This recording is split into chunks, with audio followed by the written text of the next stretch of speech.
Dwayne J. Clark, and welcome to Walk This Way. We have a great guest for you today. One of my favorite people in the world, Mr. John Meisenbach. I have to tell you, when I think of John, I think of him as the godfather of business in Seattle. He's been involved in the startup of Starbucks. I know you had some beginning conversations with Howard Schultz when he started Starbucks. I know you've been involved in Expeditors International. And then you have your own company, MCM. So it's a pleasure to have you on the show. Thank you. You're one of my favorite people. I told John once, if I had to pick my father, if I didn't have a choice, I'd pick him. So an incredible business mind, has been in business, 55 years, John? Mm-hmm. Yep. Yeah. So, and not bad because he's only 61. So incredible job. And so I want to start off, before we get into the business thing, really just talking about how you grew up, where you grew up, what your family life was like, and so on. Well, I was born in Bozeman, Montana, and my dad went in the Army, World War II, and my mom moved to California, and I was really raised for a number of years by her sisters. She had there were 13 children in the family, and there were 7 sisters in California, in Bakersfield and San Bernardino. And then when I was about in the 4th grade, my dad got out of the service, and we moved to Buckley, Washington, which is a little town up by Mount Rainier. And he started a small variety store, and that was. And then after that, I joined the Navy. Did you work at the variety store as a kid? Sure, yeah. So as a little kid, 10, 11 years old. 11, 12 years old, yeah, all the way up. And then I milked cows. I worked. There's a pickle company called Farman's Pickles. I worked there for almost every summer. I mean. So when I would first start, I remember Buckley's a small town, a lot of little shops. I washed windows, 25 cents. So you were always busy. I had a good little business going there for a while. Yeah. right, yeah.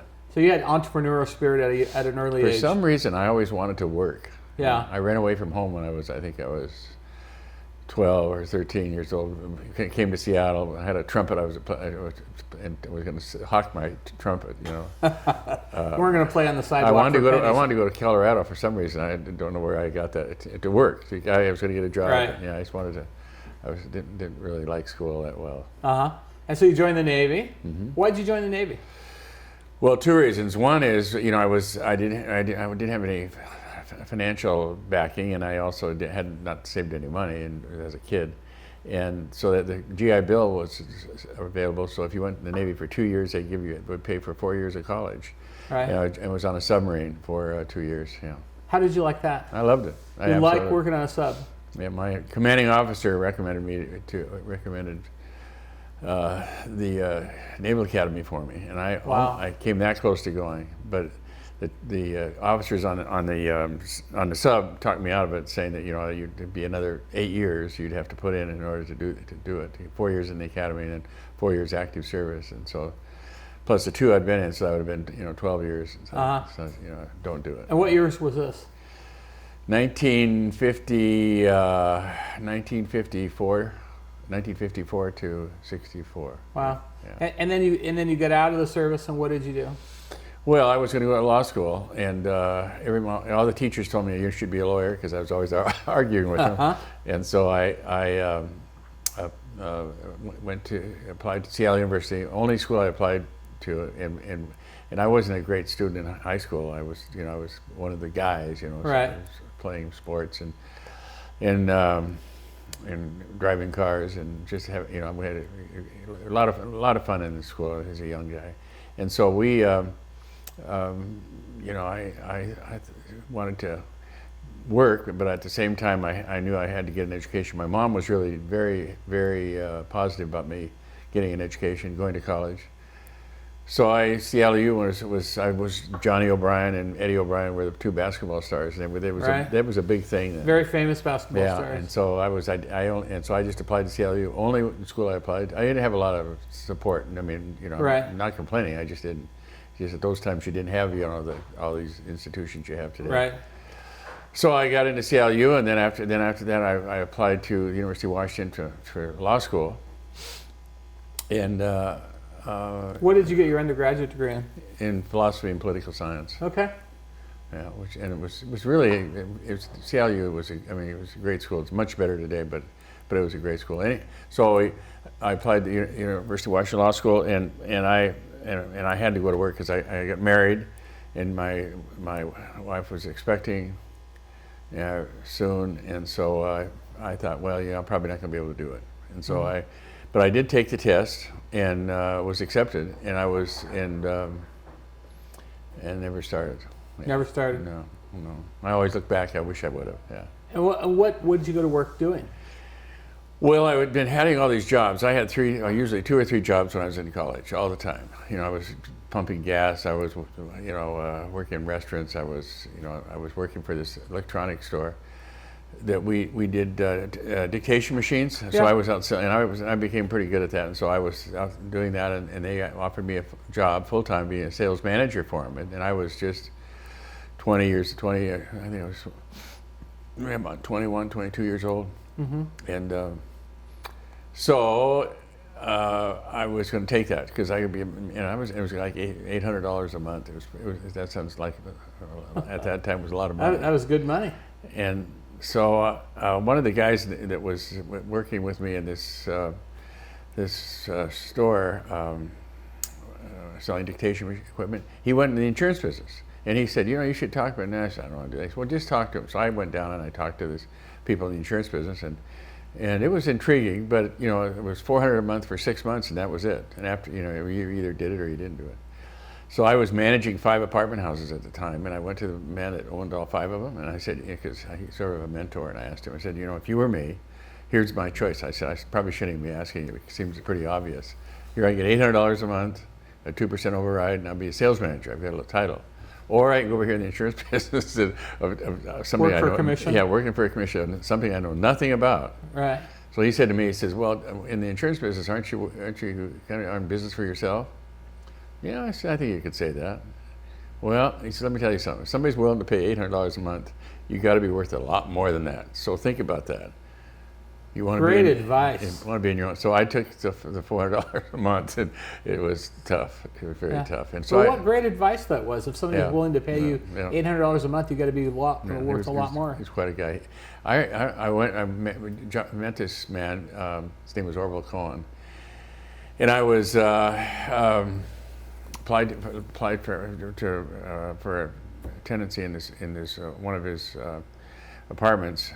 And we kind of hit it off, and he asked me to manage the apartment. Then he asked me to manage some others. I was managing 5. And then he had me go out and buy homes up in Capitol Hill, so he could build buildings. In other words, he wanted to change the home or change the purpose of the real estate, and because he didn't want his name, because it was a well-known company in Seattle. Mm-hmm. So it was really, he was very popular, and you knew him until he got into his 90s, actually. Yeah. But John, it seems like you've always been this entrepreneur, having the window washing job and working in the grocery store and pumping gas and working in restaurants and starting an insurance company. Who inspired you to do that? Well, that's a good question. I'm not sure. I was just always sort of motivated. My dad was a tough guy. He was a really tough guy. He was put in an orphanage at a very young age. His dad was alive though, but his dad couldn't afford to take care of him and his sister, and so they put him in an orphanage. And he had a rough life, and he liked the bubbly, Mm-hmm. And so he was he really taught me how to work. If he asked you to do something, you didn't walk. You just did it, and it's like. So he was very disciplined. Oh yeah, he could take a series of numbers and go like this and add them all up, and he could pick up any musical instrument and play it. He was a very unique guy. What did you learn from him? Well, I think I learned to work hard work, because I used to get up at 4 o'clock until 5 o'clock in the morning and be down at the office at 6 or so, and work until 6, 7, and I worked. I really worked at those. Really spent a lot of time.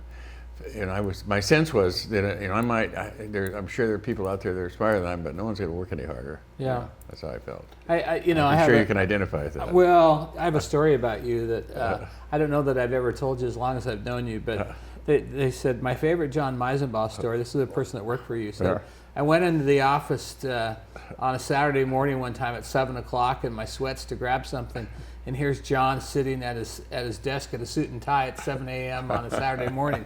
He said, "Man, I can't even beat him on Saturday into the office." Yeah, we had some great kids. Yeah. I used to call them up. We started. Well, that's an interesting story. So I was in the insurance business, and I was really struggling. I mean, it was really, I was really having. This is in the beginning when they got in. Absolutely, I was. What kind of insurance were you selling? It was life. Okay. And I had no idea what I mean. That wasn't much of a training program, and so I'm calling on gas station attendants and waitresses. I didn't know anybody in Seattle because I never really built up any relationships. And so I decided one day that I met this man. His name was Dallas Dixon, and he told me that he says, sounds like a professional wrestler, Dallas Dixon. Yeah, that's right. He said, John, he says that we have this course. If you'll go to this course, he says, most people have so much more ability than they realize. And he said, what this course teaches you is how to maximize your ability that you have pretty much not recognized. And I listened to him and said, I thought, you gotta make some sense, because I've got to do something, because things were not going well. So I went to this course. It was called Executive Dynamics. It was similar to the Pacific Institute, Lou Tice's, yeah. And so after I went to that course, I thought, you know what I'm really good at? I'm really good at training people, and because every time I had people working for me, I seemed like they did pretty well. So I went to my boss and I said to him, I want to be a manager. That's what I want to do. I want to be a manager. He said, manager?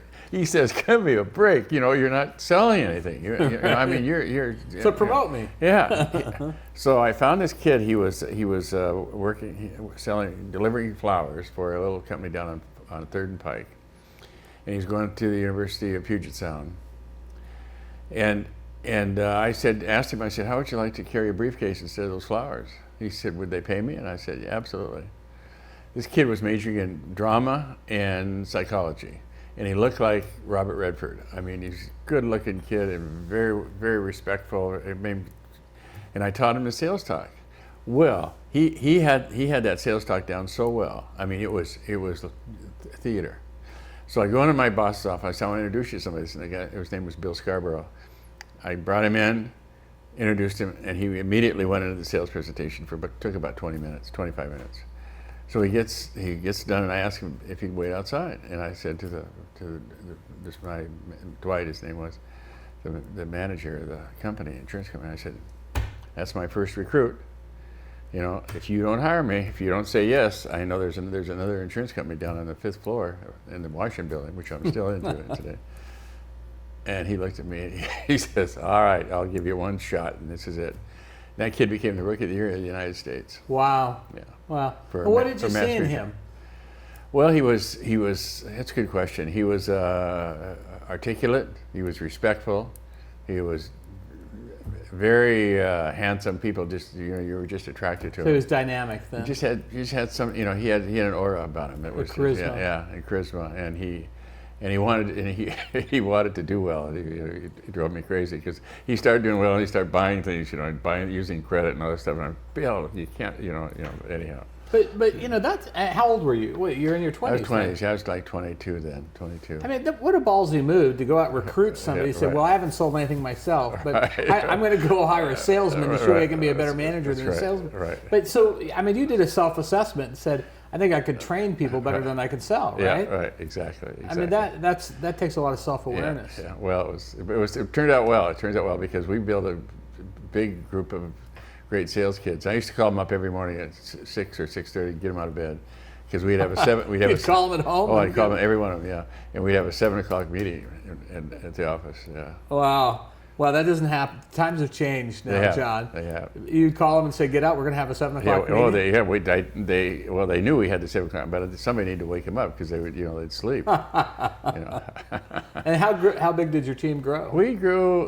We had I don't know. I think it went well. Eventually, in that office, I was there 3 years, and then I was recruited by another company, the New England Life, and so with that we ended up. I think we had about 50 agents at that one time. And then you went to New England Life, and yeah, and how then long went were you to there? 18 years. Yeah, and then but we kind of, it was when you do that, you're your own boss. You have a franchise. Right. And so that's when we started doing other things like financial services and Right. and doing retirement plans and property casualty insurance. One time we had 10 different presidents. Wow. Yeah. Of each division. Mm-hmm. Yeah. And when did you start MCM? Well, it's right there. Once I became a franchise, and so once we became, what we call general agent company, you named it. It was called MCM. We called it the Meisenbach Company then. Okay. And then you'll like this, and they came to me one day and said, John, would you like to have a basketball team? No Sonics, no Mariners, no Seahawks. And I said, well, he said, yeah, we get all that publicity. And so I said, what would it cost? He said, $600 max. Well, not max. He said, if we go to New London, Connecticut, if we win the championship of the Northwest, is AAU ball. If we win the championship, we have to go to New London, Connecticut, which obviously you'd have to help support. But he said, the chances of that are 1 in a million. And I said, okay. So I did. I got that, and we were in the paper almost every day. Meisenbach Company, and because there was nothing else. So that was the name of the team, Meisenbach Company. Yeah, and so these guys started. They really were nice kids. They liked each other, and they started playing well together, and they start winning. I'm in the stands rooting for the other team. I mean, this was just. I mean, and they win. They win the championship. And then they go to New London, Connecticut, for the championship contest, and it was amazing. They won the first game. So you got your publicity out of the deal. Oh my God, we had tons of it.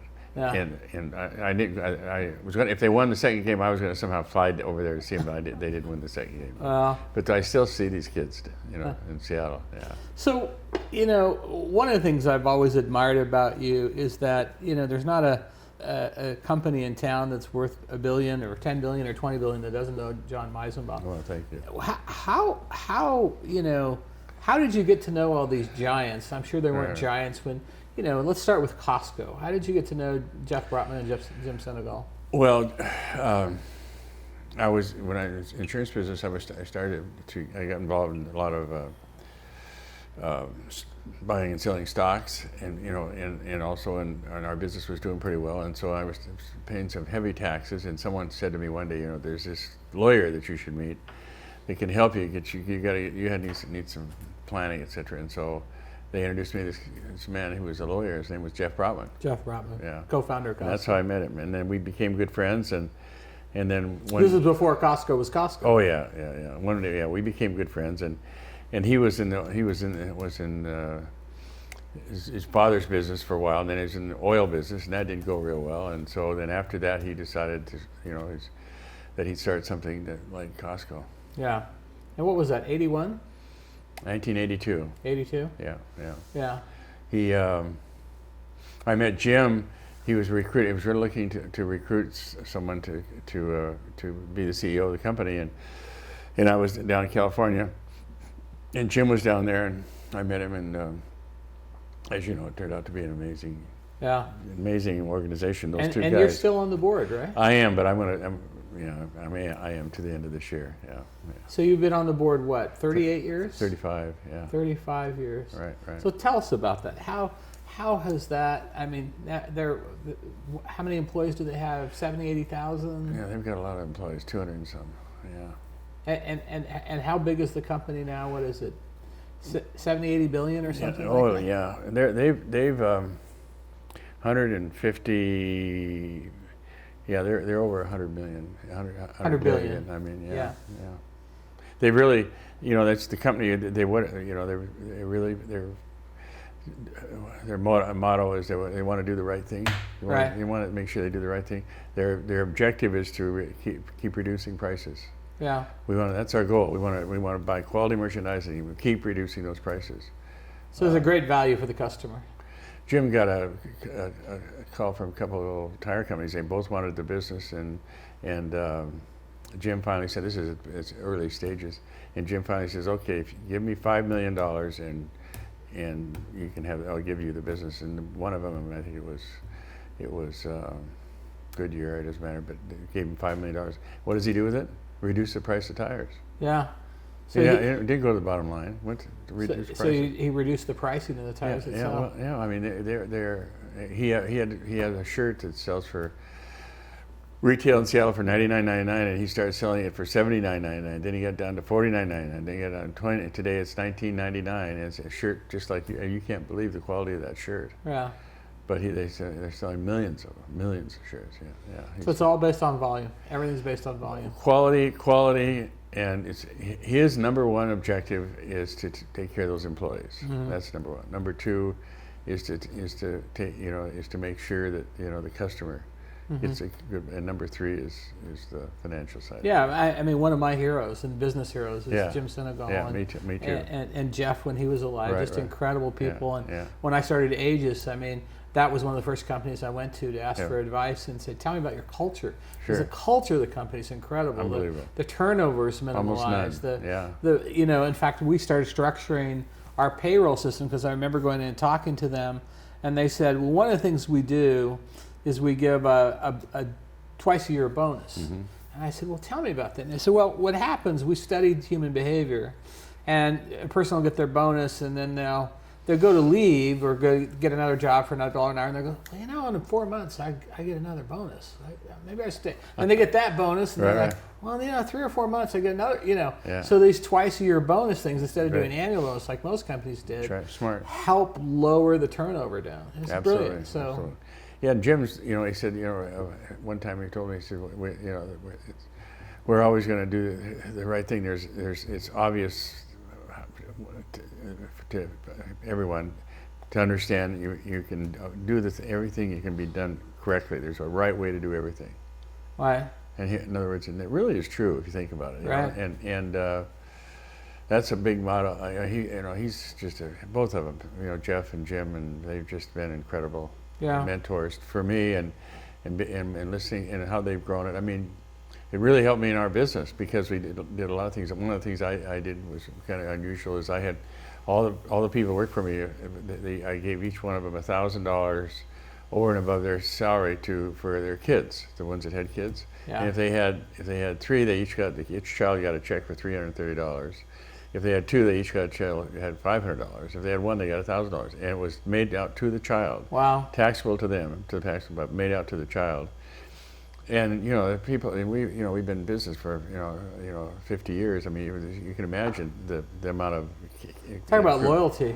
Yeah, that we did a couple other things too. One of the best things we did, on top of that, was we made sure that their 401k and all those really had hefty percentages in them because it was a way for them to save money immediately. Yeah. And when employees there for 10 years, I would take them out to dinner, the employee and their spouse or significant other, and go to Canlis.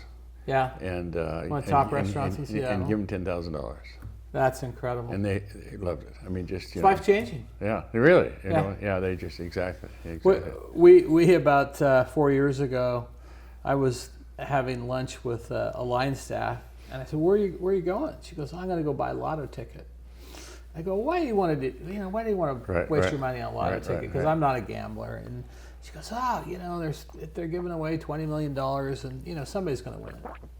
So I went home and I was driving. I go, God, I wonder if I should have my own Lotto, And I go in and I tell my senior staff, I said, I think we're going to start our own Lotto, and we're not going to make people pay for tickets, but what we're going to do is they have to work here a year, and every year past that, every year they have in service, we're going to give them an extra ticket to the Lotto. Right. So the longer you work here, the better chance you have of winning. Right. And we're going to do this twice a year like Costco does. Yeah. And my staff said, you're crazy. Yeah. And so they're like, we're not doing this, boss. And so every time I'd see them, they'd see me in the hallway, they'd run the other way. They're like, no, he's going to talk to me about the Lotto. Hey, the Lotto, let's talk about the Lotto. Yeah, right. And so finally I said, hey, we're doing this, I don't care. And now we give away $85,000. Wow. And the top prize winner wins $50,000. It's on an annual basis? Twice a year. Twice a year, $85,000. So the top winner, and it's grossed up for taxes, so they net $50,000. Top winner wins $50,000, and I think there's a $5,000 winner and 20 $1,000 winners. And that 50, and how many employees? Well, we have 2,500 employees, but eligible employees because Yeah, the right. manager is not eligible, Right, right. the senior staff, people who've worked under a Right, year. right. So probably about 1,200, about half the Yeah, employees right. are eligible. And you have to be in good standing and so on, Right, so you right. can't call in sick all the time. So, but if you've worked there Right. 10 years, your Right. chances of winning are like 1 in 100. Yeah. So, I mean, compared to 1 in 10 million. Million, yes, right, right. So, but what's happened is these people start buying houses, going back to school, buying. Sure. People didn't have transportation, buy new Right. cars, That's whatever, right. gone on vacation. And it's life changing, and the stories and so on have been incredible. And that's one of the things I've always admired about you is with NCM and Costco and other companies you influence. You always go back to the employee. You always go back and say, "Hey, this is our purpose here. That we right. can't get from A to B without these guys being on board." So true. Really makes a difference, I think, in an employee's life to have someone that really cares about them, Yeah. at once, and more than just a paycheck. We become a family, a tribe, exactly. right? Exactly. Yeah. Exactly. So, name some of the other guys on the Costco board with you, because it's a fascinating board with me. yeah. Like Charlie Munger. Charlie Munger's, Charlie's on the board. Another man, obviously, who runs Blackstone, Tony James. Tony James. Have you right. met Tony? Yeah, I have not, but Tony James is on there. John, with the Mariners, John Stanton. John Stanton, yeah, big cell phone. Jeff Rakes is on the board. Yeah. Those are the people I think are local people that Right. you know. Yeah. Yeah, And phenomenal. Charlie Munger is amazing. Charlie Munger. He asked me one day. Charlie Munger, Warren Buffett's co-conspirator. Right. You know. He said if you had 2 choices before you're born that you can make when you're as you become in this world, what would they be? What would those 2 choices be? When you think about that, I mean, that's a good question. Ask Yeah. anyone. Yeah. And what do you think he said? He said, number 1, I'd pick my parents. Yeah. Number 2, I'd pick the spouses of my kids. That's an answer that I wouldn't have known, but yeah, I can appreciate that. So So significant to your children Yeah. who they marry. yeah. It's so significant. And it creates an environment for lifelong getting along, right? Absolutely. Yeah. Absolutely. When you consider that 50 or 60% of all the married people are getting divorced. Yeah. Yeah, that's a big learning there. Yeah, huge. What other companies were you involved in that you consulted in early stages that we would know? Did you have any involvement in Starbucks? Not really. No. I met Howard early, so I was very excited. But he's such a mensch. He did a great job. I mean, that's an amazing story. Yeah, people it is have, an amazing story. Where his background, and I mean, he's such a great person. Yeah. And he's done so much. I remember when he had that race thing they called race, and then and the paper got on him and stuff, and they finally stopped it. But I was in a line in Starbucks, and I said to the person in front of me, "So what do you think about this?" We had one of the best conversations I've ever had with anyone. Right. About discrimination and all that. And Yeah. I mean, he had some great, and he's been very like you. He's been very creative Yeah. on doing things for employees. Yeah. Medical insurance for his part-time people was Military Oh support is off the charts. People don't know that. I think one of the interesting things about Howard is, there's about 2,300 billionaires in the world, and about 850 of them in America. And I think it was Forbes that categorized them, and on a scale of 1 to 10, the 10s are people that, if you're Bill Gates' son, you inherit this money. The 1s are people that were either homeless before, come from abject poverty, abusive situations, and so on, which are people like Howard and Oprah Winfrey and whatever. There's only like 18 of those in the world. Is that right? Yeah, Wow. and so it's one thing to be a billionaire. It's another thing to start as a 1, where you grew up in a housing project and so on. So, No kidding. Yeah. So that's an incredible story. Yeah, his background, and he's still today. I mean, he's so committed to people and to the community. Right. I mean, he's an amazing man. What other companies? You're involved in Expeditors. Expeditors. I was in my office one night around 7:00 at night, and I get this call. And out of the blue, and this man said, asked me if I'd like to be involved with Expeditors in some way. And so I said, I don't know who I was talking to, and it was the CEO of the company. And so it was just I was referred by someone else. How long ago was this? Oh, I was on their board for some 20 years. Yeah. And tell us what Expeditors does. They're a logistic company. Right. So they move things all over the world. All over the world. They do a great job. Expeditors International. It's a multi-billion-dollar company as well. Oh yeah. So that and they have no debt. They're very well positioned in the industry, and they've hired. Their retention is just off the chart. Everybody wears a white shirt. Maybe they might have changed it by now. I've been on the board for kind of years. The old Safeco policy. Yeah. Everybody wears, and everybody has a tie. And they don't have an HR department. They didn't have one forever. Interesting, Yeah. So what? Any other companies that you've been involved in? Oh, I've been in a lot of different companies over the years. I mean, because of the insurance business, you got to know, companies, like Tom Ellison's company was Savers. I was on his board for a while. Yeah. And Jay Deutsch's company. Yeah, BDA. And there's a lot. Deutsch has 30% of all the Fortune 100 companies are his clients. Yeah. 30%. Yeah. Amazing. Yeah.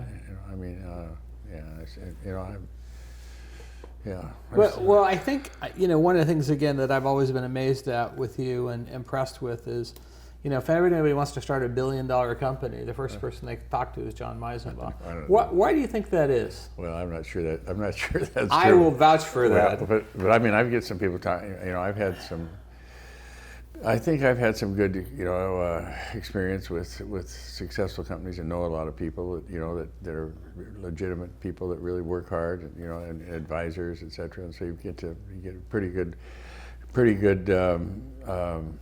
book on who the people are in the city. Well, you're a massive networker. I know that. There's not a person you don't know.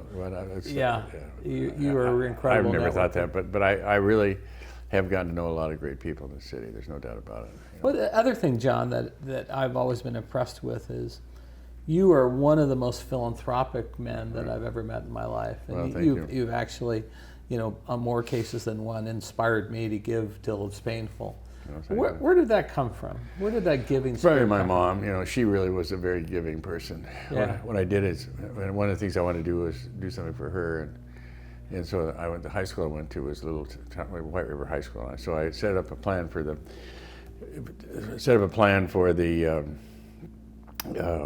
Teacher of the Year.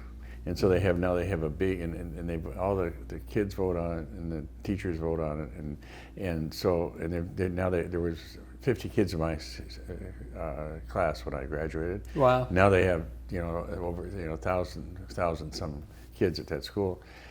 But the Teacher of the Year gets a $10,000 gift, gets a recognition. We have a great big assembly, and it's announced, and everybody's all excited about it. And we have them come to Seattle and have dinner and give them a $10,000 check. Wow.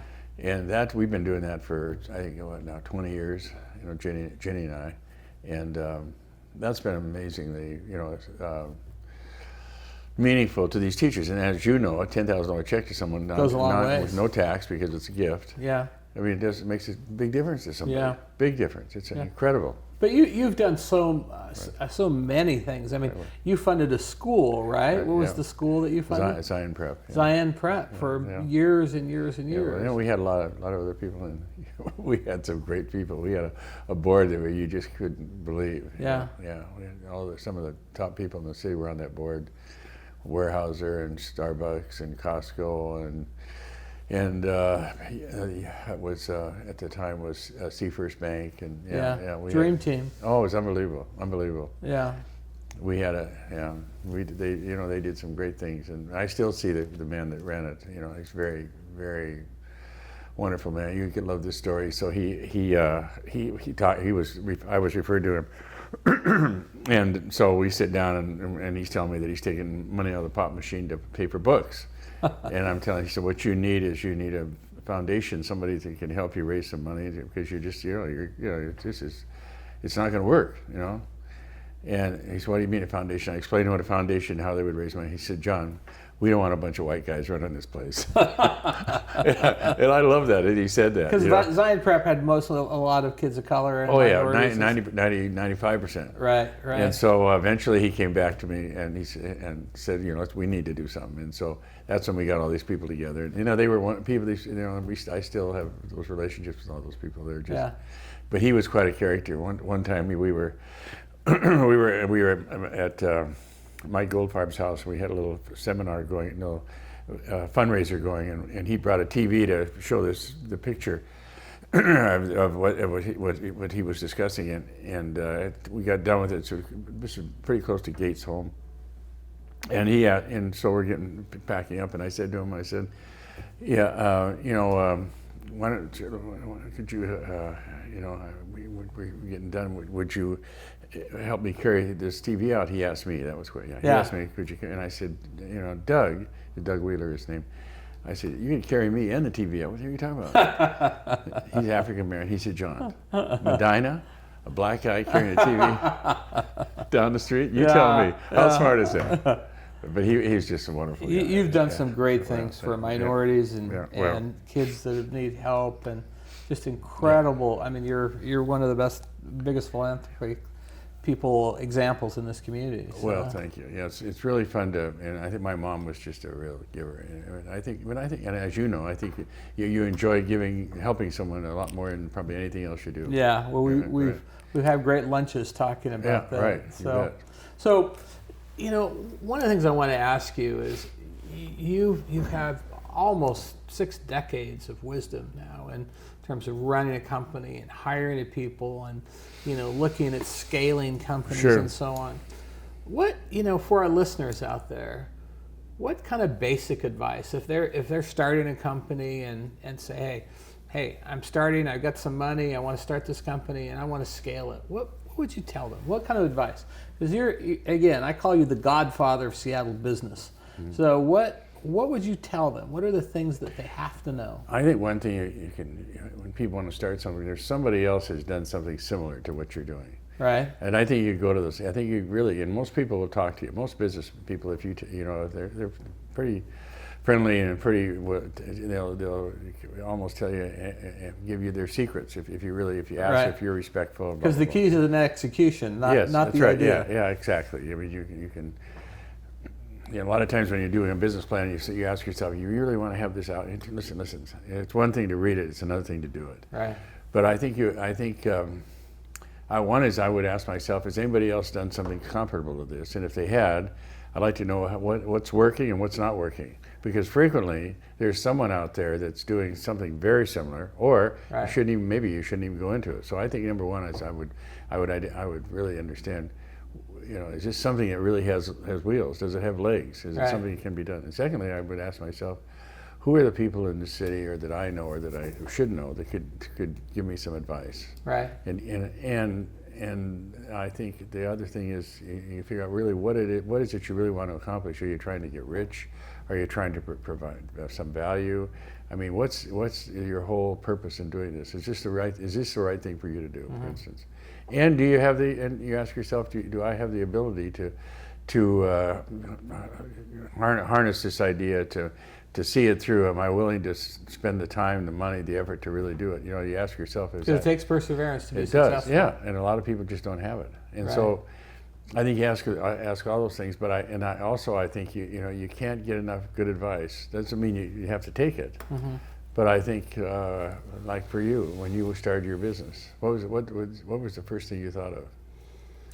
I thought I couldn't fail because my sister, who was a social worker, gave me her entire life savings, which was, I think it was $112,000.50. Wow! And she came to me and she said, "Here, I'm going to give you this." And that was your sister? My sister, and my sister had never made at that time over $40,000 in her life. Wow! And she was taking care of my mom, and she gave me this check, and she almost made me cry. And I said, "Where did you get this money?"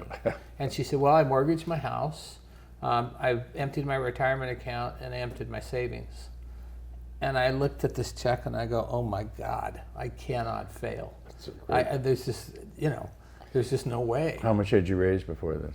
Oh, I mean, we'd raised probably $5 million, but I could have raised $500 million, but it was that $112.50 Right, that I right. was not going to lose. Yeah.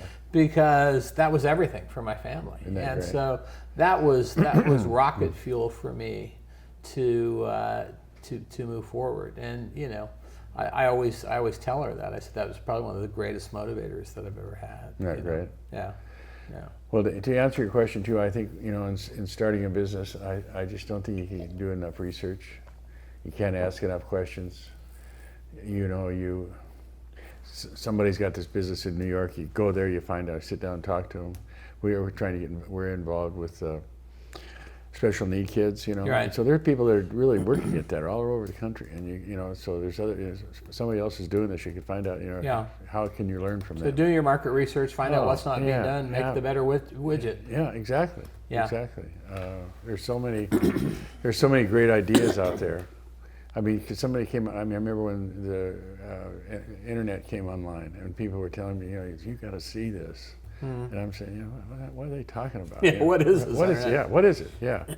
Yeah, Like today, what's going on in there? Like cannabis today. yeah, I mean, it's taken off. it is. Yeah. You know, and John, what's the one business that you said, boy, all my life I wanted to do this. I wanted to create this business, start this kind of company. Is there a company that you always wanted to do that you never did? You know, that's a good question. You know, I've always been intrigued with psychology, and I've been intrigued with architecture. And so I think I don't know if I had the intellect to become an architect, but I always thought that would be an amazing feeling to build this bridge, or Yeah. build this skyscraper. I mean, you know, I think that's exciting, and I think I'd love to do that. I can totally relate. We opened Aegis at Mercer Island last night, and Yes. I'd drawn this on a napkin, this lodge and this idea, and then having the opening last night and the grand opening tomorrow, is just seeing that come to life. Right. Is like the most exhilarating thing. Yes. Yeah. Yeah. Yeah, I just, you know, so I think that's one, and I think, you know, I think there's more fun actually in really seeing people, you know, succeed, and people really Yeah. achieving goals and being able to take care of their family, and you know, and but there's so many great businesses out there. I mean, I'm constantly impressed with some of the law firms and the great advice they give people. I mean, it's day and night, you know, and also the insurance industry has been phenomenal. I always wished I had gone back to law school. I wish I had done Yeah. that, but I'm not never really wanted to be a lawyer. But I think I would have. But that would have been fun to be. The knowledge, yeah. Yeah, it was the knowledge, and you could see yourself, you know, being a trial lawyer. You know, that Yeah. was because, you know, you're. That's what I grew up wanting to be. I was a Yes, yeah. political science major. I we wanted to go. go to law school. There we go. Yeah. Yeah. I mean, and that intrigues me. I love to watch movies about lawyers. You know, being The old Perry Mason Yeah, kind of stuff. yeah, exactly. Yeah. Yeah. And unfortunately, there's a lot more headaches and Yeah. trials. You know. John, I know my answer to this question, but Right. I'd love your answer to this question. What do you think the John Meisenbach legacy will be? What do you think when they write the history books about you, what do you think it will be? That's a good question. I don't know. I think I have a reputation of being a hard worker. You know, I think that's probably No part doubt. of it. And I hope I have a reputation over the years as being really helping, you know, the legacy of being very valuable to certain, you know, aspects of our certain groups of individuals that really need help. I mean, like special need kids, like orphans, like you know, issues with race and Right. Indians. You know, I mean, the American Indian. You hear no one talking about that any longer. And I mean, there's just a lot of things. I think people, you need to buckle up and, you know, take a look and see what's really going on out there. You know. Yeah. For instance, one of the things that I talked to so many people about, and I've not made much progress, but like in schools, we don't teach anything about. We teach trigonometry, and we teach Spanish, and we teach history. We don't teach marriage. We don't teach parenting. We don't teach finance. I mean, to me, these kids get out of school, they get one of the reasons they get in trouble financially is they have no financial training. You don't teach about FICO scores. Yeah. They don't, and parenting. I mean, all of a sudden you have a child and you have no idea what you're doing with it. The only experience you've had is that your parents, and frequently that wasn't very good experience. Yeah. No, but I think I'd love to see that. I'd love to have that legacy, that somebody that really got these schools. And I've talked to presidents of universities about that, and schools about now they just no. I mean, there's not even. Very seldom anyone say, "Hey, that's a good idea." Yeah. But I mean, when you think about it, I totally agree with you. I mean, I've always fantasized about starting my own private school. Right. And I would teach people about emotional intelligence, how to interact with people in the most effective way. Right. I teach them about FICO scores. Right. I teach them about relationships and how the person you marry will drive the success of your entire life. Sure. I mean, those are the things that I would teach them, because those are the roads that lead to disaster if you don't figure it out. I mean, when I mentor, I know I've talked to you about my D1 organization, the D boys, so we call them. But we have a whole class on FICO scores, and I say, hey, when you go to Target and they say, do you want to open up a credit card and get $20 off? I say, never do it, because your FICO score is low or 20 points, and that will cost you hundreds of thousands of dollars later in life. Sure. So, but no one teaches people that, and so I couldn't agree with you more.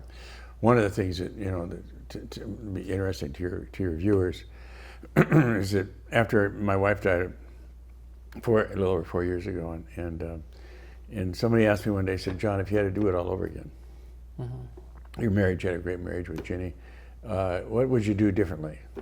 And I said, I can tell you in 1 minute. What's that? He said, well, first of all, I said, think about a woman as being a wife and a mother, and let's assume, for instance, initially that she's not working, that she's working at home. Think what her day's like. She's making meals.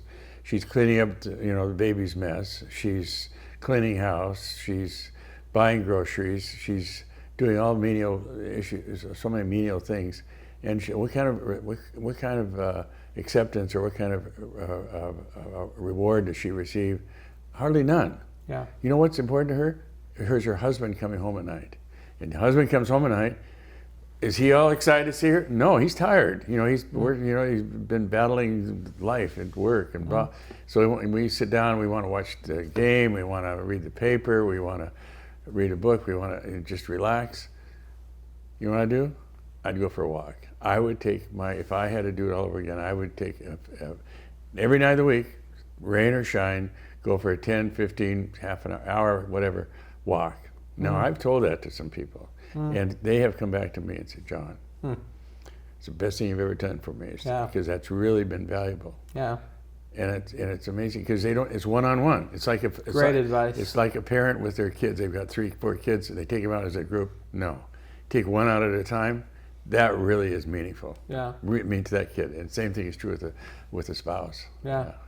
Great advice, my friend. You are a legend in my eyes and many in the Seattle community. Well, thank you. I thank you for being on my show. You are the godfather of business wisdom here, and I know our listeners are going to agree with me and all that you've imparted today. So thank you for being here. Thank you. All right. Enjoyed it. Thanks, guys.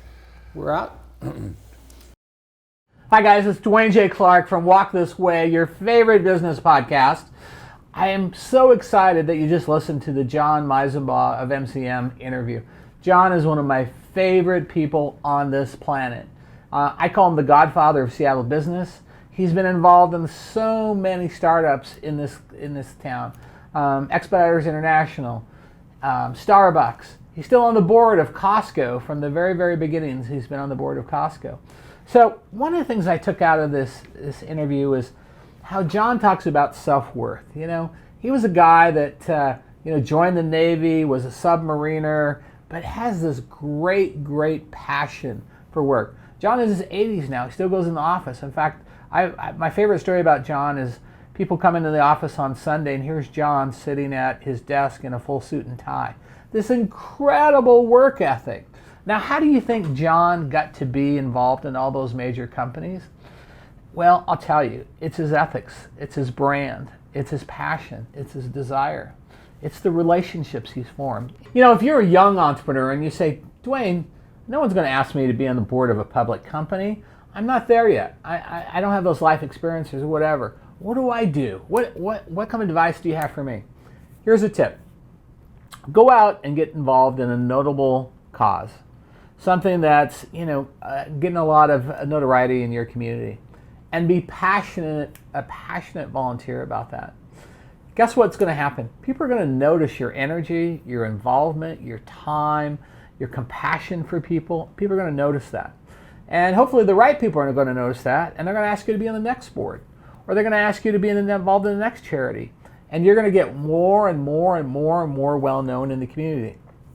That's how you meet the right people. That's how you have like a walking live interview, is by doing these kinds of things, and they'll connect you with people that you never dreamed you'd be in the same room with. So take that advice, take that tip, and even if you're a 23-year-old struggling entrepreneur, get involved in your community. It will serve you well, and it will help your legacy. So think about that. Think about what kind of things you can do. Think about how you make your community better. And in the end, you'll be better off for it. Your company will be better off for it. You'll have a great living artifact for your legacy by doing these community interactions. And you'll be happier and stronger, and your business will be better. Thanks, guys. Tune in next week where we have all kinds of great things coming at you. Going to make you smarter, going to make your business better, going to make you happier. Take care.